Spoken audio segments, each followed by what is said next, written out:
শ্বশুর ড্যাডি, এই দেখেন কি নিয়ে আসছি। হাট থেকে বড় দেখে মাশরুম নিয়ে আসছি। এইটা খাইলে শাশুড়ি মাদারের হৃদরোগ ভালো হয়ে যাবে। আমার শালিটা কই? ও প্রাণের শালি, তোমার জন্য এই টিকটিকির মালা নিয়ে আইছি। বাবা, তুমি এত কষ্ট করে এত কিছু নিয়ে এসেছো, তাই তোমার জন্য ব্যাঙের রোস্ট আর বাদুর ফ্রাই করেছি। সব শেষ কইরো, নইলে আমি ভীষণ মন খারাপ করব। দুলা ভাই, টেনশন নাই, ওইগুলা শেষ হইলে সাপের কালিয়াও রেডি আছে।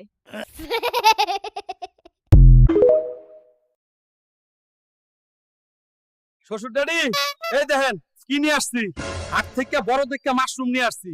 এইটা খাইলে শাশুড়ি মাদারের হৃদরোগ ভালো হয়ে যাবে। আমার শালিটা কই? ও প্রাণের শালি, তোমার জন্য এই টিকটিকির মালা নিয়ে আইছি। বাবা, তুমি এত কষ্ট করে এত কিছু নিয়ে এসেছো, তাই তোমার জন্য ব্যাঙের রোস্ট আর বাদুর ফ্রাই করেছি। সব শেষ কইরো, নইলে আমি ভীষণ মন খারাপ করব। দুলা ভাই, টেনশন নাই, ওইগুলা শেষ হইলে সাপের কালিয়াও রেডি আছে।